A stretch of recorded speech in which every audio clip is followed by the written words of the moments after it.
இன்னைக்கு நம்ம சேனல்ல தேர்ட் ஸ்டாண்டர்ட்ல 3வது பாடமான மின்னி மின்னி பாடமும் அதோட புக் பேக் எக்ஸசைஸும் தான் பார்க்க போறோம். இந்த பாடம் ஒரு குழந்தை ஒரு நட்சத்திரத்தை பார்த்து, அதாவது ஒரு விண்மீனை பார்த்து பாடக்கூடிய பாடலா தான் இருக்கு. அந்த விண்மீனை எந்த மாதிரி எல்லாம் இந்த பாடலோட ஆசிரியர் வர்ணிச்சிருக்காருன்றத இந்த பாடல் வழியா பார்க்கலாம். வாங்க பாடத்தை ஸ்டார்ட் பண்ணலாம். மின்னும் மின்மினி போலவே மின்னி மின்னி வானத்தில் என்னை உற்று பார்த்திடும் சின்ன சின்ன மீன்களே, என்ன அங்கே செய்கின்றீர், எப்படித்தான் நிற்கிறீர். அதாவது மின்மினி மாதிரி ஒரு மின்மினி பூச்சி இருக்கும்ல, அந்த மின்மினி பூச்சி மாதிரி வானத்துல மின்னிக்கிட்டே இருக்கீங்க, என்னை உற்று பார்த்துட்டு இருக்கீங்க. அங்க என்ன செய்றீங்க? அங்க போய் வானத்துல எந்த ஒரு பேலன்ஸுமே இருக்காதுல்ல, அப்போ அங்க போய் எப்படிதான் நிக்கிறீங்க, எப்படித்தான் நிற்கிறீர்னு கேட்கிறாரு. அன்னை கழுத்தில் அணிந்திடும் அழகு வைர மாலையில் மின்னும் மணிகள் போலவும் வெள்ளை முத்தை போலவும். அதாவது அந்த விண்மீன்களை என்ன சொல்றாங்க, வைர மாலையில வைர மணிகள், அதாவது வைர கற்கள் இருக்குல்ல, அந்த கற்கள் மாதிரி மின்னக்கூடியது. அதே மாதிரி வெள்ளை முத்துகள், சிப்பியிலிருந்து வரக்கூடிய வெண்மையான தூய்மையான முத்துகள் மாதிரியும் அந்த நட்சத்திரங்கள் இருக்குன்னு சொல்றாரு. பொன்னு பூவை போலவும் மின்னிச் சிரிக்கும் மீன்களே, எட்ட நின்று பார்க்கிறீர், இரவில் மேலே வருகிறீர், பட்டப்பகலில் எங்குதான் பறந்து செல்வீர் கூறுங்கள். அதாவது தூரத்துல நின்று என்னை பார்த்துட்டு இருக்கீங்க, நைட்டு இரவில் மட்டும்தான் வர்றீங்க, காலையில ஆனா காணாம போயிருது. அப்போ காலையில ஆனதுக்கப்புறம் பட்டப்பகலில் எங்குதான் பறந்து செல்வீர் கூறுங்கள் அப்படின்னு ஒரு குழந்தை நட்சத்திரங்களை பார்த்து பாடுற மாதிரி இந்த பாடலோட ஆசிரியர் பேத்தூரன் அவர்கள் எழுதியிருக்காங்க. அடுத்து இதோட புக் பேக் எக்ஸசைஸ் பார்க்கலாம். இங்கே நான் அண்டர்லைன் பண்ணியிருக்க வேர்ட்ஸ் எல்லாமே ஒரே ஓசையுடைய சொற்கள். அது நமக்கு பின்னாடி புக் பேக் எக்ஸசைஸாகவும் வருது. அதுக்காக தான் நான் இங்கே அண்டர்லைன் பண்ணியிருக்கேன். முடிஞ்சா நீங்களும் உங்கள் புக்கில் இந்த வேர்ட்ஸ் எல்லாம் அண்டர்லைன் பண்ணிக்கோங்க. இப்போ முதல் பயிற்சி, பாடலில் பிடித்த சொற்களை எழுதுக. இந்த பாட்டில் உங்களுக்கு எந்த சொற்கள்லாம் ரொம்ப பிடிச்சது அப்படிங்கிறத இங்கே நம்ம ஒவ்வொன்றா வரிசையாக எழுத போகிறோம். இங்கே நான் எனக்கு பிடித்த சொற்கள் எழுதியிருக்கேன். இந்த சொற்கள் போக உங்களுக்கு வேற ஏதாவது சொற்கள் பிடிச்சிருந்துச்சு, வேற ஏதாவது வார்த்தைகள் பிடிச்சிருந்துச்சுன்னா அதையும் நீங்கள் இங்கே எழுதலாம். இல்லைன்னா இதையும் எழுதிக்கலாம். மின்னும் மின்மினி வானத்தில் சின்ன மீன்களே, நிற்கிறீர், அன்னை, வைரமாலை, மணிகள், வெள்ளை முத்து, பட்டப்பகலில் பறந்து செல்வீர். இந்த வார்த்தைகள் எல்லாமே இந்த பாடத்துல எனக்கு ரொம்ப பிடித்த வார்த்தைகள். உங்களுக்கு இதே மாதிரி வேற ஏதாவது வார்த்தைகள் இந்த பாடத்துல இருந்து பிடிச்சிருந்துச்சுன்னா நீங்க அதையும் எழுதிக்கலாம். அடுத்தது, நம்ம மேலே எழுதிய வார்த்தைகள்ல உங்களை மாதிரி அதிக வார்த்தைகள் ஒரே மாதிரி எழுதின நண்பரோட பெயர். இப்போ உங்களை மாதிரியே ஒரு 8 வார்த்தைகள் ஒரே மாதிரி எழுதியிருக்காங்கன்னா அந்த நண்பரோட பெயர். அதே மாதிரி ஒன்று போல் எழுதிய சொற்களின் எண்ணிக்கை. உங்களை மாதிரியே எத்தனை சொற்கள், 7 சொற்கள் எழுதியிருக்காங்களா, 8 சொற்கள் எழுதியிருக்காங்களா, எத்தனை சொற்கள் உங்களை மாதிரி அப்படியே அவங்களே எழுதியிருக்காங்கங்கிற எண்ணிக்கையை இங்கே போடணும். அடுத்தது, பாடலில் அடிக்கோடிட்டு எழுதுக. அடிக்கோடுனா அண்டர்லைன் பண்ணி எழுதணும். நம்ம பாடல் நடத்தும் போதே அந்த வேர்ட்ஸ் எல்லாமே அண்டர்லைன் பண்ணி நான் உங்களுக்கு காமிச்சிருந்தேன். மறுபடியும் அதை ஒரு தடவை பார்த்து இந்த வார்த்தைகள் எல்லாமே உங்கள் புக்கில் நீங்களும் அண்டர்லைன் பண்ணிக்கோங்க. ஒரே ஓசையில் முடியும் சொற்கள். ஓசைனா நிற்கிறீர், அந்த ரீன்ற வார்த்தைகள் அங்கேயும் அடுத்து வர சொற்களும் அதே ஓசையில் முடிகிற மாதிரியான சொற்களை நம்ம எழுத போகிறோம். பாடலுக்குள்ளே இருந்து எழுதலாமா? நிற்கிறீர், பார்க்கிறீர், வருகிறீர். இந்த வார்த்தைகள் எல்லாத்தையுமே உங்கள் புக்லையும் நீங்கள் அண்டர்லைன் பண்ணிக்கோங்க. சின்ன, என்ன. அடுத்தது, பாடலில் புதிதாக தெரிந்து கொண்ட சொற்கள். இந்த பாடல்ல இருந்து நீங்கள் என்ன சொற்கள் புதிதாக தெரிஞ்சுக்கிட்டீங்க, அதாவது இந்த வருஷம் தான் நீங்கள் இதை புதுசாக படிக்கிறீங்க அப்படின்ற மாதிரியான ஒரு சொற்கள் இருக்கும்ல, அந்த சொற்கள் எல்லாத்தையுமே அந்த பாட்டுக்குள்ளேருந்து நீங்கள் எடுத்து எழுதலாம். இங்கே நான் என்னென்ன எழுதுறேன்னா, வைரமாலை, பொன்னுப்பூ, பார்க்கிறீர், பட்டப்பகலில். பகல்னு நம்ம படிச்சிருப்போம், பட்டப்பகலில்னு படிச்சிருக்க மாட்டோம். அதனால இது எல்லாமே இந்த பாடல்ல இருந்து புதிதா நம்ம தெரிந்து கொண்ட வார்த்தைகள். அடுத்த பயிற்சி, தொடர் எழுதுக. இங்க ஒரு படமும் அதை சுத்தி 4 வார்த்தைகளும் கொடுத்துருக்காங்க. அதை வச்சு நம்ம தொடர் எழுதணும். இப்போ முதல்ல அவங்க கொடுத்துருக்கிற எடுத்துக்காட்டை பார்ப்போம். என், நல்ல, நண்பன், நீ. இந்த 4 வார்த்தைகளை வச்சு ஒரு சொற்றொடர், அதாவது ஒரு வாக்கியம் அமைச்சிருக்காங்க. இங்க பாருங்க, நீ என் நல்ல நண்பன், நீ என் நல்ல நண்பன். அப்படின்னு ஒரு வாக்கியம் கொடுத்துருக்காங்க. அதே மாதிரி நமக்கு நம்ம ஃபில் பண்ணுறதுக்கு சில பயிற்சிகள் கொடுத்துருக்காங்க. முதல் பயிற்சியை நம்ம பார்ப்போம். என்னென்ன வார்த்தைகள் கொடுத்துருக்காங்க? பலா, வருவோம், வாங்கி, வா. இந்த 4 வார்த்தைகளை வச்சு நம்ம ஒரு வாக்கியம், ஒரு சொற்றொடர் உருவாக்கணும். எப்படி உருவாக்கலாம்? வா, பலா, வாங்கி, வருவோம். வா, பலா, வாங்கி, வருவோம். இப்படி ஒரு சொற்றொடர் உருவாக்கலாம். அடுத்தது ஐ, நீல, பூத்தது. இங்க என்ன படம் கொடுத்துருக்காங்க? இங்க பாருங்களேன், இங்க அதே படம் தான் கொடுத்துருக்காங்களா? பலாப்பழம் வாங்குற மாதிரி ஒரு படம் கொடுத்துருக்காங்க. அதுக்கேற்ற மாதிரியான ஒரு வாக்கியமும் கொடுத்துருக்காங்க. அதே மாதிரி தான் இதுவும். இங்க ஒரு பூ இருக்கு. அப்போ இங்க என்ன எழுதலாம்? மலர்னு எழுதலாம். இதை மொத்தமா வாக்கியமா எப்படி எழுதலாம்? ஐ, நீல மலர் பூத்தது. ஐ, நீல மலர் பூத்தது. அடுத்தது இங்க எல்லா வார்த்தைகள் நமக்கு டேஷ்ல கொடுத்துருக்காங்க. நம்ம தான் அதை ஃபில் பண்ணி ஒரு வாக்கியம் அமைக்க போறோம். பாப்பா பொம்மை செய்தால். இங்க பொம்மை தானே செஞ்சுட்டு இருக்காங்க. அதனால இங்க நம்ம பாப்பா பொம்மை செய்தால், பாப்பா பொம்மை செய்தால் அப்படின்னு எழுதுறோம். இதை இங்க எழுதினோம்னா ஐ, பாப்பா பொம்மை செய்தால். இந்த மாதிரி ஒரு வாக்கியம் நம்ம அமைக்கலாம். அடுத்த பயிற்சி தொடர்ந்து எழுதுக. தொடர்ந்து எழுதுக. இங்க நமக்கு பாடல் கொடுத்துருக்காங்க, பக்கத்துல படமும் கொடுத்துருக்காங்க. தேனி, வண்டு, கழுகு, மின்மினி பூச்சி. இங்க பாப்பா பாட்டு பாடிட்டு வர்ற மாதிரி ஒரு பாப்பாவோட படம் கொடுத்துருக்காங்க.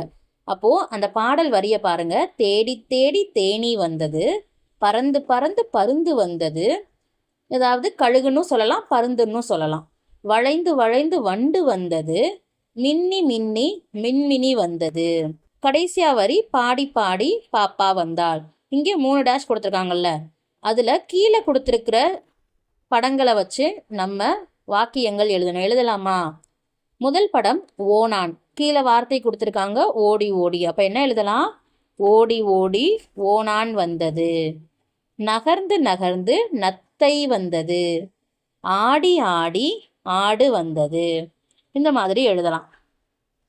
அடுத்த பயிற்சி சிந்தித்து விடையளிக்க. இங்க பிக்சர்ஸ் கொடுத்துருக்காங்க, சில வாக்கியங்கள் கொடுத்துருக்காங்க. அதை வாசிச்சு சிந்திச்சு நம்ம விடை கொடுக்கணும். அம்மா வெள்ளரிக்காய் மிகவும் சுவையாக இருக்கிறது. அந்த பையன் என்ன சொல்றான்? அம்மா வெள்ளரிக்காய் ரொம்ப நல்லா இருக்கு அப்படின்னு சொல்றான். அதுக்கு அந்த அம்மா என்ன சொல்றாங்க? அப்படியா முகிலா, இதை நான் விளையும் இடத்திலேயே வாங்கினேன். விளையும் இடம்னா தோட்டத்துல வாங்கியிருப்பாங்க, கரெக்டா? விளையும் இடம் அதுதானே. அப்போ அம்மா வெள்ளரிக்காய் வாங்கிய இடம் எது? சந்தை, காய்கறி கடை, தோட்டம். விளையும் இடம்னா நம்ம என்ன சொல்லுவோம்? தோட்டத்தை தான் விளைகின்ற இடம். இது ரெண்டுமே விற்கக்கூடிய இடங்கள், அதனால இங்க வாங்கியிருக்க மாட்டாங்க. விளையக்கூடிய இடம்னா தோட்டம் தான், தோட்டத்துல தான் அம்மா வாங்கியிருப்பாங்க. அடுத்த பயிற்சி பின்பற்றி எழுதுக. பாப்பாவின் பொழுதுபோக்கு. பாட்டு பாடுவேன், பாட்டு கேட்பேன், நடனம் ஆடுவேன். அந்த பாப்பாவோட சில பொழுதுபோக்குகள்லாம் கொடுத்துருக்காங்க. அதே மாதிரி நீங்க உங்களோட பொழுதுபோக்கு என்னவோ அதெல்லாம் இங்க எனது பொழுதுபோக்கு அப்படின்னு கொடுத்து டேஷ் கொடுத்துருக்காங்கல்ல, இதுல நீங்க எழுதணும். இப்போ அதுக்கு நான் சில வாக்கியங்கள் கொடுக்குறேன். உங்களுக்கு வேற ஏதாவது வாக்கியங்கள் தோணுச்சுன்னா அதையும் நீங்க எழுதிக்கலாம். எனது பொழுதுபோக்கு படம் வரைவேன். படம் வரைவேன், ஓவியம் வரைவேன். இந்த மாதிரி நீங்க என்ன வேணாலும் எழுதிக்கலாம். புத்தகம் படிப்பேன், நண்பர்களுடன் விளையாடுவேன். இது எல்லாமே எனது பொழுதுபோக்குங்கிறது கீழே நீங்க எழுத வேண்டியது. இதை தவிர உங்களோட பொழுதுபோக்குகள் வேற ஏதாவது இருந்துச்சுன்னா அதையும் எழுதலாம். அடுத்த பயிற்சி திரும்பி பார்க்கலாம். இங்க பாருங்க, அடுத்து என்ன நடந்திருக்கும். இங்க நம்மளோட கற்பனை திறன் எப்படி இருக்குங்கிறதுக்காக இது கொடுத்துருக்காங்க. இந்த பயிற்சி நமக்கு கொடுத்துருக்காங்க. முதல்ல அவங்க கொடுத்துருக்குற எக்ஸாம்பிள் பார்க்கலாம். ஒரு குருவி குஞ்சு கூட்டுல இருந்து கீழே விழுகுது. பக்கத்துல குரங்கு இருக்கு, அம்மா பறவையும் இருக்கு. அப்போ இதை வச்சு நீங்க என்னென்னலாம் கற்பனை பண்ணுவீங்க? அவங்க கொடுத்துருக்காங்க பாருங்க. குருவியே பிடித்திருக்கலாம். அம்மா குருவி என்ன செஞ்சிருக்கலாம்? அந்த குருவி கொஞ்சம் பிடிச்சிருக்கலாம். இல்லைன்னா அந்த குருவி குஞ்சு அதுவே பறந்து இருக்கலாம். அப்படியும் இல்லைன்னா குரங்கு வாளால் பிடித்து இருக்கலாம். இந்த மாதிரி நம்மளோட கற்பனைகள் என்னவோ அதை எழுதலாம். நாங்கள் பல முடிவுகளை கூறினோம். அதே மாதிரி நீங்கள் பல முடிவுகளை கூறுங்கள்னு கொடுத்து நமக்கு ஒரு போட்டோ கொடுத்துருக்காங்க. இங்க ஒரு பாப்பா இருக்காங்க, அவங்க கையில இருந்து பலூன் பறந்து போகுது. அப்போ இங்க என்ன, இதுக்கு அடுத்து என்ன நடந்திருக்கலாம் அப்படிங்கிறத நம்மளோட கற்பனைப்படி இங்க எழுத போறோம். என்னென்ன நடந்திருக்கலாம்? சிறுமியே பிடித்திருக்கலாம். அந்த பலூனை அந்த பாப்பாவே பிடிச்சிருக்கலாம். இல்லைன்னா பலூன் பறந்து இருக்கலாம். மரத்தில் சிக்கி இருக்கலாம். அந்த மரம் இருக்குல்ல, அந்த மரக்கிளையில சிக்கி இருக்கலாம். பலூன் வெடித்திருக்கலாம். இல்லை அந்த மரத்தோட ஏதாவது ஒரு குச்சி பட்டு அந்த பலூன் வெடிச்சிருக்கலாம். இந்த மாதிரி பல்வேறு முடிவுகள் நம்மளோட கற்பனைப்படி இங்கே எழுத சொல்லியிருக்காங்க. இதை எழுதிக்கோங்க. அடுத்தது சொல்லை கண்டுபிடிக்க. முதல்ல அவங்க கொடுத்துருக்கிற க்ளூவை பார்ப்போம். இது 3 எழுத்து பெயர். அப்போ இதுல 3 எழுத்துகள் தான் இருக்கும்னு சொல்லியிருக்காங்க. இறுதி 2 எழுத்து நாய், கடைசி 2 எழுத்து நாய்னு தான் முடியும்னு சொல்லியிருக்காங்க. நாய்னு முடியுதா? நாய். இது ஒரு விலங்கு. ஓ நாய். நாய்னு முடியணும், ஒரு விலங்காகவும் இருக்கணும். அப்போ என்ன எழுதலாம்? ஓ நாய். இதே மாதிரி நமக்கு ஒரு விடுகதை கொடுத்துருக்காங்க. அதை நம்ம இங்கே எழுத போகிறோம். இது 4 எழுத்து பெயர். இந்த விடையில மொத்தம் 4 எழுத்துகள் இருக்கணும். இறுதி 2 எழுத்து நீர், கடைசி 2 எழுத்து எதுவா இருக்கணும்? நீர்னு முடியணும். தென்னை மரத்தில் கிடைக்கும். தென்னை மரத்துல நமக்கு நீர்னு முடியக்கூடியதுல எது கிடைக்கும்? இளநீர். அடுத்த பயிற்சி, உரிய எழுத்தை எழுதுக. இங்க நமக்கு ஆப்ஷன்ஸ் கொடுத்துருக்காங்க, கீழே ஒரு க்ளூவும் கொடுத்துருக்காங்க. அதுக்கப்புறம் அந்த கொஸ்டினுக்கு நம்ம ஆன்சரை ஃபில் பண்ணணும். கு இர் இ இம், மெல்லின மெய்யெழுத்தை எழுதுக. நம்ம ஏற்கனவே வல்லினம் மெல்லினம் இதை நம்ம படிச்சிருப்போம். கசட தபர வல்லினம், ஞஞன நமன மெல்லினம், யரள வளல இடையினம். இதுல மெல்லினம் என்னது? ஞஞன நமன. அப்போ இம்முங்கிறது தான் மெல்லின மெய்யெழுத்து. அதை இங்க எழுதியிருக்காங்க, பழம். அதே மாதிரி இங்க நமக்கு ஒரு கேள்வி கேட்டிருக்காங்க, நெடில் எழுத்தை எழுதுக. ஆ தே அ இத். இதுல இது மெய்யெழுத்து, இதுவும் குறில் எழுத்து. அப்போ இதுதான் என்னது? ஆ, நெடில் எழுத்து. அப்போ நமக்கு வரக்கூடிய ஆன்சர் என்னது? ஆப்பம். அடுத்தது நமக்கு இங்க ஒரு படம் கொடுத்துருக்காங்க. இந்த படத்துல இந்த கிளி என்ன பண்ணுதுங்கிறத இங்க கொடுத்துருக்கிற ஆப்ஷன் வச்சு நம்ம சூஸ் பண்ணணும். சரியான ஆப்ஷனை நம்ம இங்க டிக் பண்ண போறோம். முதல்ல இந்த கிளி என்ன செய்யுது? மரத்துல உட்காந்துருக்கு, பழம் சாப்பிடுது. அப்போ அதே மாதிரி ஆப்ஷன்ஸை தான் நம்ம இங்க டிக் பண்ண போறோம். கிளி வானில் பறக்கிறது, இல்ல கிளையில் அமர்ந்து உள்ளது. கிளையில் தானே அமர்ந்திருக்கு, அதனால அதை டிக் பண்றோம். பழம் தின்கிறது, பழம் தான் சாப்பிட்டுட்டு இருக்கு, அதனால பழம் தின்கிறது, அதையும் டிக் பண்றோம். வீட்டின் மேலே உள்ளது, இல்ல வீட்டின் மேலே இல்லது, இது மரத்தின் கிளையில் இருக்கிறதுனால வீட்டின் மேலே உள்ளது நம்ம டிக் பண்ண மாட்டோம். அடுத்த பயிற்சி, நானே செய்வேன் கேட்டு விடை கூறுக. கதையை நான் ரீட் பண்றேன், நல்லா கேளுங்க. கடைசியில கொடுத்துருக்கிற கேள்விக்கு நம்ம ஆன்சர் பண்ணணும். நீலகிரி மலையில் பொன்னூர் என்ற கிராமம் உள்ளது. அங்கே தேயிலை தோட்டம் உள்ளது. விடுமுறை நாள்களில் தோட்டத்தின் பாதையில் குழந்தைகள் ஓடி பிடித்து விளையாடுவர். துண்டின் இருபுறம் பிடித்து ஓடை நீரில் மீன் பிடிப்பர். தீக்கொன்றை மரத்தின், தீக்கொன்றைனா இங்க கொடுத்துருக்காங்கல்ல, இதுதான் தீக்கொன்றை மலர். இந்த மலரோட மொட்டுகளை பறிப்பர். அதன் பச்சை தோலை நகம் போல் வைத்துக் கொள்வர். குறிஞ்சி பூக்கள் 12 ஆண்டுகளுக்கு ஒரு முறை மலரும். குறிஞ்சி பூக்கள் எத்தனை ஆண்டுகளுக்கு ஒரு முறை மலரும்? 12 ஆண்டுகள். இங்கே கொடுத்துருக்காங்கல்ல, இதுதான் குறிஞ்சி மலர். இது தீக்கொன்றை மலர், இது குறிஞ்சி மலர். பக்கத்திலே நமக்கு படமும் கொடுத்துருக்காங்க. நீங்க படிக்கும் போதே அந்த படத்தையும் பார்த்துக்கோங்க. இந்த குறிஞ்சி மலர்கள் 12 ஆண்டுகளுக்கு ஒரு முறை தான் பூக்கும். அந்த மலர்களை சேகரிப்பர், புத்தகத்தில் வைத்து உலர்த்தி பாதுகாப்பர். அந்த மலர்களை புத்தகத்துல உலர்த்தி பாதுகாப்பா வச்சிருப்பாங்க. இப்போ கேள்வி, பொன்னூர் கிராம குழந்தைகள் விடுமுறை நாட்களில் என்னவெல்லாம் செய்தனர்? குழந்தைகள் விடுமுறை நாட்கள்ல என்ன மாதிரியெல்லாம் விளையாண்டாங்க, என்ன மாதிரியான செயல்கள்லாம் செஞ்சாங்கங்கிறத கேட்குறாங்க. என்னென்ன செஞ்சாங்க? ஓடி பிடித்து விளையாடுவர், மீன் பிடிப்பர், தீக்கொன்றை மரத்தின் மொட்டுகளை பறிப்பர், அதன் பச்சை தோலை நகம் போல் வைத்துக் கொள்வர், குறிஞ்சி மலர்களை சேகரிப்பர், அதனை உலர்த்தி பாதுகாப்பர். இது எல்லாமே பொன்னூர் கிராம குழந்தைகள் விடுமுறையில செய்த செயல்கள். அடுத்த பயிற்சி, படித்து விடையளிக்க. நெடில் எழுத்தில் தொடங்கும் சொற்களை எடுத்து எழுதுக. நெடில் எழுத்துனா நமக்கு தெரியும். இப்போ உயிரெழுத்துகள்ல குறில் நெடில்னு பிரிப்போம். குறில் எவ்வளோ? 5 எழுத்துகள், நெடில் 7 எழுத்துகள். குறில் எழுத்துகள் என்னென்ன? அ, இ, பு, ஏ, போ. இந்த 5ம் குறில் எழுத்துகள். நெடில் எழுத்துகள்னா ஆ, ஈ, ஊ, ஏ, ஐ, ஓ, ஔ. இந்த 7ம் நெடில் எழுத்துகள். இங்கே நம்ம நெடில் எழுத்துல எதெல்லாம் தொடங்குதோ அந்த சொற்களை மட்டும் எடுத்து எழுத போகிறோம். முதல்ல கொடுத்துருக்குற ஆப்ஷனை பாருங்க. அடை, ஏலக்காய். எது நெடில் எழுத்து? ஏ. அப்போ அதை தான் எடுத்து எழுத போகிறோம். ஏலக்காய். அடுத்தது ஆவணி இடியாப்பம். இதில் எது நெடில் எழுத்து? ஆ. அப்போ ஆவணி. 3 தொடர்களுக்கும் பொருந்தும் ஒரே படம் எது? இங்க 3 தொடர் கொடுத்துருக்காங்க. இந்த 3 தொடருக்கும் பொருந்தக்கூடிய ஒரே படம் எதுன்னு கேட்டிருக்காங்க. தோட்டத்தில் செடி. தோட்டத்தில் எதுல செடி இருக்கு? இது தொட்டியில இருக்கு. அப்போ இந்த படம் வராது. இந்த 2 படம் தான். தோட்டத்தில் செடி, செடியில் பூ. 2 படத்துலையுமே பூ இருக்கு. பூவில் வண்டு. அப்போ இதுதான் சரியான விடை. பூவில் வண்டு. இங்க பூவில் வண்ணத்து பூச்சி இருக்கு. அப்போ பூவில் வண்டு முதல் படம் தான் சரியான படம்.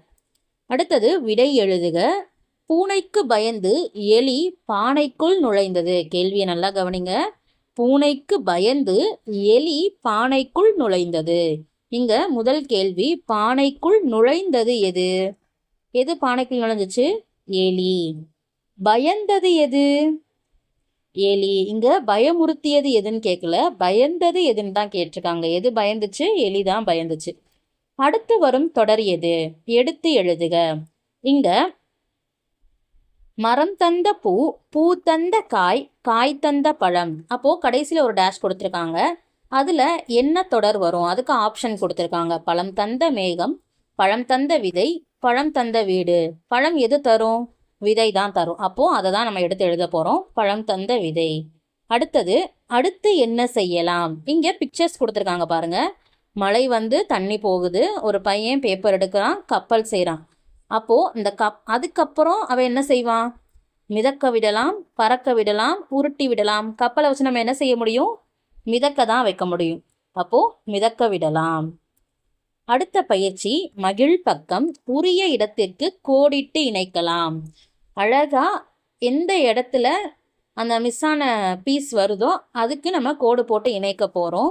முதல்ல இருக்கிறது அந்த பட்டாம்பூச்சியோட இறகு, அதை இணைத்தாச்சு. அடுத்து பூ, மலரோட ஒரு பகுதி, ஆமையோட ஓடு, மறுபடி வண்ணத்து பூச்சி, தேனி. இது எல்லாமே இப்படி அழகா கோடு போட்டு உங்கள் புத்தகத்தில் நீங்களும் இணைத்துக்கோங்க. முடிஞ்சா ஸ்கேல் பென்சில் வச்சு அழகா கோடு போட்டுக்கோங்க. இந்த வீடியோ உங்களுக்கு யூஸ்ஃபுல்லாக இருந்துச்சுன்னா ஒரு லைக் பண்ணுங்க. தேவைப்படுற உங்கள் ஃப்ரெண்ட்ஸுக்கு கண்டிப்பாக இந்த வீடியோவை ஷேர் பண்ணுங்க. இதே மாதிரி பாட சம்பந்தமான வீடியோக்களை மிஸ் பண்ணாமல் பார்க்கணும்னு நினச்சிங்கன்னா கண்டிப்பாக நம்ம சேனலை சப்ஸ்கிரைப் பண்ணிக்கோங்க. தேங்க்ஸ் ஃபார் வாட்சிங்.